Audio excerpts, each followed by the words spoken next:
기원전 331년 10월 1일, 메소포타미아의 붉은 대지 위로 먼지 구름이 피어올랐습니다. 세계 최강 페르시아 제국의 100만 대군과 마케도니아의 젊은 정복자 알렉산더가 이끄는 4만 7천의 군대가 마주한 순간이었습니다. 누가 봐도 불가능한 싸움이었습니다. 하지만 단 3일 만에 200년간 세계를 지배했던 거대 제국은 역사 속으로 사라졌습니다. 가우가멜라 평원, 지금의 이라크 북부 모술 인근입니다. 이곳에서 벌어진 전투는 단순한 승부를 넘어 동양과 서양의 패권이 바뀌는 순간이었습니다. 페르시아의 왕 다리우스 3세는 이전 이소스 전투에서의 패배를 서력하기 위해 2년간 준비했습니다. 이번만큼은 절대 지지 않을 완벽한 전장을 만들었습니다. 다리우스는 전장을 선택하는 것부터 치밀했습니다. 가우가멜라 평원은 끝없이 펼쳐진 평지였습니다. 페르시아의 자랑인 기병대와 전차 부대가 마음껏 기동할 수 있는 최적의 지형이었습니다. 그는 명령했습니다. 돌멩이 하나, 작은 언덕 하나까지 모두 제거하라고. 200대의 낫전차가 질주할 때 어떤 장애물도 있어서는 안 됐습니다. 낫전차 바퀴 양옆에 긴 칼날을 장착한 살인병기였습니다. 말들이 끌고 달리면 적진을 가르며 병사들을 난도질했습니다. 알렉산더가 이끄는 마케도니아 군이 평원에 도착했을 때 그들이 본 것은 지평선을 가득 메운 적의 군대였습니다. 페르시아군은 좌우로 5km 이상 펼쳐져 있었습니다. 중앙에는 다리우스의 황금 전차가 있었고 그 주변으로 불사대라 불리는 1만 명의 정예 근위대가 에워쌌습니다. 좌우 양익에는 기병대가 배치됐습니다. 박트리아의 중장기병, 스키타이의 군기병, 각 속국에서 차출된 수만의 기병들이었습니다. 알렉산더의 장군들은 불안했습니다. 병력 차이가 너무 컸습니다. 20배가 넘는 적을 어떻게 상대한단 말입니까? 하지만 25살의 젊은 왕은 차분했습니다. 그는 전날 밤 깊게 잠들었습니다. 신하들이 깨울 정도로 평온한 잠이었습니다. 자신만의 계획이 있었기 때문입니다. 기원전 331년 10월 1일 새벽, 알렉산더는 군대를 비스듬히 배치하기 시작했습니다. 정면 대결을 피하고 오른쪽으로 경사지게 진을 쳤습니다. 이것은 매우 위험한 전술이었습니다. 측면이 노출되면 포위당할 수 있었습니다. 하지만 그것이 바로 알렉산더가 노린 것이었습니다. 다리우스가 양익의 기병을 보내 포위하도록 유도하는 것, 그래서 중앙에 틈을 만드는 것이었습니다. 전투가 시작됐습니다. 다리우스는 예상대로 움직였습니다. 좌익의 박트리아 기병대에게 명령했습니다. 적의 우익을 포위하라고. 수천의 기병이 먼지를 일으키며 달려갔습니다. 동시에 중앙에서는 200대의 낫전차가 돌격했습니다. 땅이 울렸습니다. 죽음의 칼날들이 마케도니아 보병진을 향해 질주했습니다. 하지만 놀라운 일이 벌어졌습니다. 마케도니아 팔랑크스 부대가 갑자기 좌우로 갈라졌습니다. 전차들이 지나갈 통로를 만든 것입니다. 사전에 훈련된 움직임이었습니다. 대부분의 전차들은 빈 공간을 그냥 통과했습니다. 멈추지 못한 채 후방으로 밀려났습니다. 몇몇 전차는 팔랑크스 사이로 진입했지만 긴 창을 든 병사들이 말을 찔렀습니다. 페르시아의 비밀병기는 무용지물이 됐습니다. 한편 우익에서는 치열한 기병전이 벌어졌습니다. 알렉산더의 오른팔 파르메니온이 이끄는 좌익도 공격받았습니다. 마케도니아군은 양쪽에서 밀리는 것처럼 보였습니다. 페르시아군은 적을 포위하기 위해 계속 병력을 양쪽으로 보냈습니다. 중앙의 병력이 점점 얇아졌습니다. 다리우스는 몰랐습니다.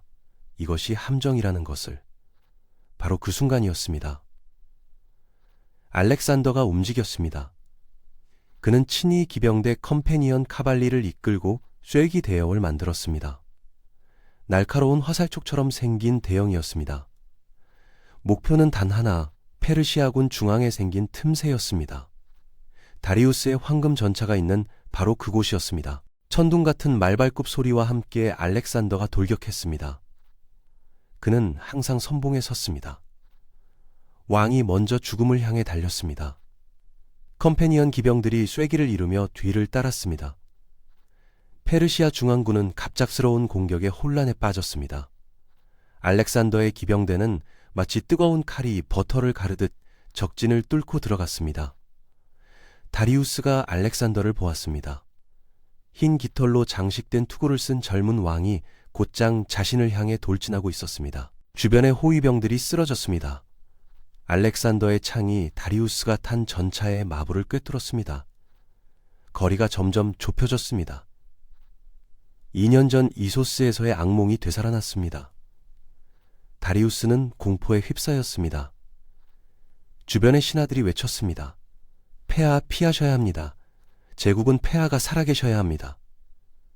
세계의 왕이 전차를 돌렸습니다. 도망쳤습니다. 황금 전차를 버리고 말을 갈아타며 전장을 이탈했습니다. 왕이 도망쳤다는 소문은 순식간에 퍼졌습니다. 페르시아군의 중앙이 무너지기 시작했습니다. 100만 대군이라는 숫자는 이제 의미가 없었습니다. 지휘관이 사라진 군대는 그저 혼란스러운 군중일 뿐이었습니다. 병사들은 무기를 버리고 달아났습니다. 질서정연하던 대군은 순식간에 도망치는 난민으로 변했습니다. 하지만 전투는 끝나지 않았습니다. 좌익의 파르메니온이 위기에 빠졌습니다. 페르시아의 인도 기병대와 페르시스 기병대가 마케도니아 좌익을 돌파했습니다. 심지어 알렉산더의 본진까지 침투해 보급품을 약탈했습니다. 파르메니온이 급히 전령을 보냈습니다. 지원이 필요하다고. 알렉산더는 다리우스를 추격하던 중이었습니다. 페르시아 왕만 잡으면 전쟁이 완전히 끝났습니다. 하지만 그는 말머리를 돌렸습니다. 동료를 버릴 수 없었습니다. 컴패니언 기병대를 이끌고 좌익으로 달려갔습니다. 페르시아 기병대에 배후를 쳤습니다. 양쪽에서 협공당한 페르시아 기병대도 무너졌습니다. 해가 질 무렵 전장은 고요해졌습니다. 가우가멜라 평원은 시체로 뒤덮였습니다. 페르시아군 5만 명이 전사했습니다. 마케도니아군의 피해는 1,000명 남짓이었습니다. 믿을 수 없는 압승이었습니다. 다리우스는 동쪽으로 도망쳤습니다.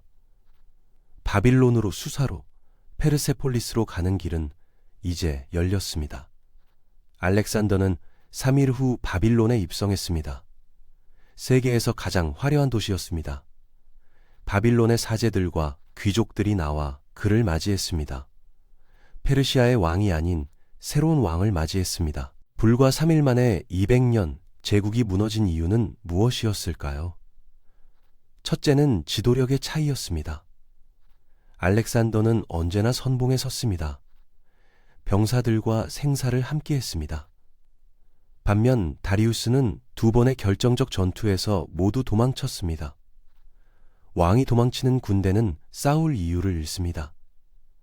둘째는 전술의 차이였습니다. 다리우스는 병력의 우위만 믿었습니다. 하지만 알렉산더는 적의 심리를 읽었습니다. 일부러 측면을 노출해 적을 유인했습니다. 그리고 생긴 틈새를 정확히 찔렀습니다. 숫자가 아닌 전략이 승부를 결정했습니다. 셋째는 군대의 질이었습니다. 페르시아군은 거대했지만 연합군이었습니다. 수십 개 속국에서 차출된 병사들, 서로 언어도 달랐습니다. 반면 마케도니아군은 10년간 알렉산더와 함께 싸운 베테랑들이었습니다. 팔랑크스가 전차를 피하는 훈련까지 되어 있었습니다. 훈련된 소수가 오합지졸 다수를 이긴 것입니다. 가우가멜라 전투 이후 세계는 바뀌었습니다. 알렉산더는 페르시아 제국의 모든 영토를 정복했습니다. 그리스 문화가 인도까지 퍼졌습니다. 헬레니즘 시대가 시작됐습니다. 동양과 서양이 만났습니다. 모든 것이 단 3일 만에 결정된 한 번의 전투에서 비롯됐습니다. 역사는 때로 불가능을 가능으로 만드는 사람들의 이야기입니다. 25살의 젊은이가 세계 최강 제국을 무너뜨린 그날 인류는 배웠습니다. 용기와 지략, 그리고 훈련된 소수의 힘이 얼마나 강력한지를. 이 이야기가 흥미로우셨다면 구독과 좋아요 부탁드립니다.